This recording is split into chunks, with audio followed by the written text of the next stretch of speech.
ಅರವಿಂದ್ ಕೇಜ್ರಿವಾಲ್ ಹತ್ಯೆಗೆ ಬಿಜೆಪಿ ಷಡ್ಯಂತ್ರ ಎನ್ನುವ ಗುರುತರ ಆರೋಪಕ್ಕೆ ಸಂಬಂಧಪಟ್ಟ ಹಾಗೆ ದೆಹಲಿ ಗದ್ದುಗೆ ಏರೋದಕ್ಕೆ ಬಿಜೆಪಿಯ ಹೊಸ ಸೂತ್ರನ ಎನ್ನುವಂತಹದ್ದು ರಾಜಕೀಯ ವಲಯದಲ್ಲಿ ಅಲ್ಲೋಲ ಕಲ್ಲೋಲ ಸೃಷ್ಟಿ ಮಾಡಿದೆ.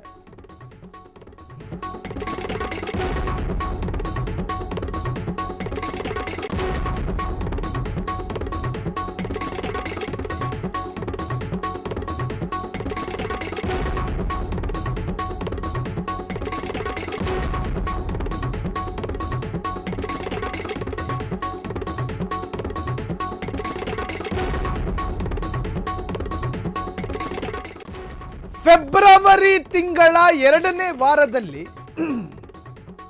ದೆಹಲಿ ವಿಧಾನಸಭಾ ಚುನಾವಣೆ ನಡೆಯಲಿದ್ದು BJP, Congress, am Aadmi party 3 ಪ್ರಬಲ ಪಕ್ಷಗಳು ಸ್ಪರ್ಧೆಯಲ್ಲಿರುತ್ತೆ.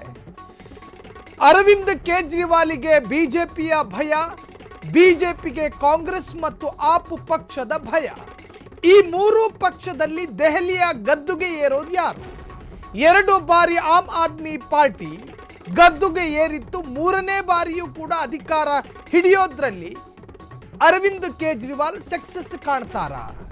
ಅರವಿಂದ್ ಕೇಜ್ರಿವಾಲ್ ಅನ್ನ ಮುಗಿಸೋದಕ್ಕೆ ಬಿಜೆಪಿಗರು ಷಡ್ಯಂತ್ರ ಮಾಡಿದ್ದಾರೆ ಅನ್ನೋ ಆರೋಪ ಈಗಿನ ಆಪ್ ಪಕ್ಷದ ಹಾಲಿ ಸಿಎಂನ ಗುರುತರ ಆರೋಪ.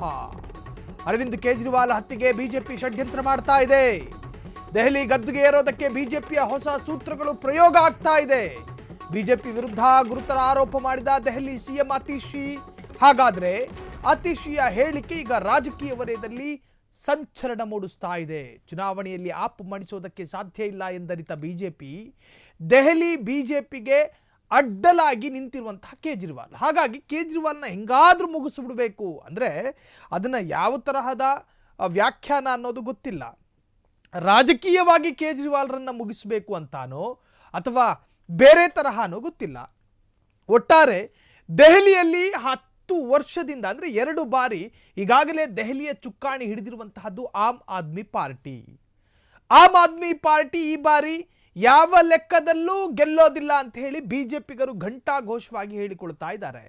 ಒಂದು ಕಡೆ ಆಮ್ ಆದ್ಮಿ ಪಾರ್ಟಿಯ ಮಾಜಿ ಮುಖ್ಯಮಂತ್ರಿ, ಮದ್ಯ ನೀತಿ ಪ್ರಕರಣದಲ್ಲಿ ಅಥವಾ ಹಗರಣದಲ್ಲಿ ಜೈಲಿಗೆ ಹೋಗಿ ಬಂದಂತಹ ಮಾಜಿ ಸಿಎಂ ಅರವಿಂದ್ ಕೇಜ್ರಿವಾಲ್ ಈಗಾಗಲೇ ದೆಹಲಿ ಭಾಗದ ಈ ದೇವಸ್ಥಾನದ ಪುರೋಹಿತರಿಗೆ ತಿಂಗಳಿಗೆ ಇಷ್ಟು ಹಣ ಹಾಕ್ತೀವಿ, ಬೇರೆ ಬೇರೆ ತರಹದಲ್ಲಿ ಒಂದು ಕಡೆ ಶಿಕ್ಷಣ ಈ ಕ್ಷೇತ್ರದಲ್ಲೇ ಕ್ರಾಂತಿಯನ್ನು ಸೃಷ್ಟಿ ಮಾಡಿದ್ರು ಅರವಿಂದ್ ಕೇಜ್ರಿವಾಲ್.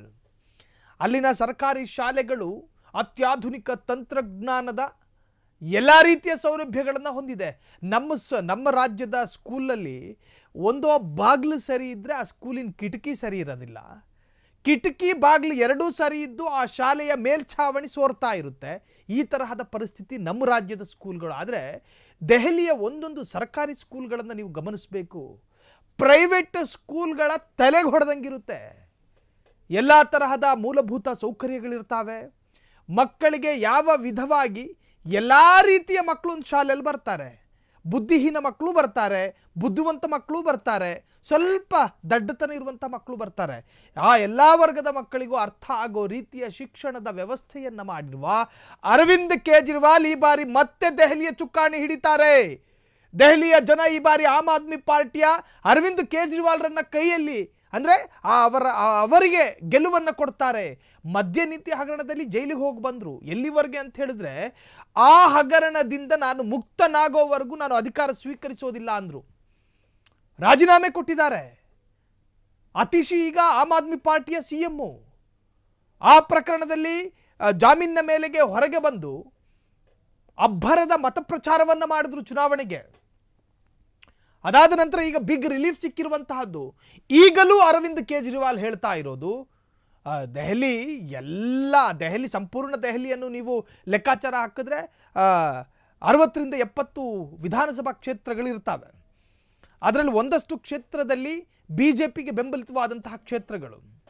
ಆ ಬಿಜೆಪಿಗೆ ಬೆಂಬಲಿತವಾದಂತಹ ಕ್ಷೇತ್ರಗಳನ್ನೇ ಮುಂದಿಟ್ಟುಕೊಂಡು ಇವತ್ತು ಬಿಜೆಪಿ ಗೆಲುವು ಸಾಧಿಸುತ್ತೆ ಎನ್ನುವಂತಹ ಭರವಸೆಯನ್ನು ಬಿಜೆಪಿಗರು ಕೊಡ್ತಾ ಇರುವಂತಹದ್ದು, ಆ ವಿಶ್ವಾಸವನ್ನು ವ್ಯಕ್ತಪಡಿಸ್ತಾ ಇರುವಂತಹದ್ದು. ಆದರೆ ಬೇರೆ ರಾಜ್ಯದಿಂದ ದೆಹಲಿಗೆ ವಲಸೆ ಬಂದಂತಹ ಒಂದು ಜನಾಂಗ, ಅರವಿಂದ್ ಕೇಜ್ರಿವಾಲ್ ಬೆಂಬಲಿತವಾದಂತಹ ಜನಾಂಗ, ಆ ಜನಾಂಗ ಮತ್ತು ಆ ಸಮುದಾಯ ಇರತಕ್ಕಂತಹ ಕ್ಷೇತ್ರದಲ್ಲಿ ಮತ ಏನು ವೋಟರ್ ಲಿಸ್ಟ್ನಲ್ಲಿ ಅವರ ಮತವನ್ನ ಇರೇಜ್ ಮಾಡುವಂತಹ ಅಂದರೆ ಅವರ ಹೆಸರುಗಳನ್ನೇ ಅಳಿಸಿ ಹಾಕುವಂಥ ಪ್ರಯತ್ನ ಈ ಹಿಂದೆ ಬಿಜೆಪಿ ಮಾಡಿತ್ತು ಎನ್ನುವಂಥ ಆರೋಪವೂ ಕೂಡ ಆಮ್ ಆದ್ಮಿ ಪಾರ್ಟಿಯ ವಕ್ತಾರನಿಂದ ಕೇಳಿಬಂದಿತ್ತು. ಒಟ್ಟಾರೆ ಈಗ ಇರತಕ್ಕಂಥ ಅಪ್ಡೇಟ್ಗಳ ಪ್ರಕಾರ ಬಿಜೆಪಿ ಅರವಿಂದ್ ಕೇಜ್ರಿವಾಲ್ನ ರಾಜಕೀಯವಾಗಿ ಮುಗಿಸೋದಕ್ಕೆ ಷಡ್ಯಂತ್ರ ಮಾಡ್ತಾ ಇದೆ ಎನ್ನುವಂತಹ ಗುರುತರವಾದಂಥ ಆರೋಪ ಸಂಚಲನವನ್ನು ಮೂಡಿಸಿದೆ.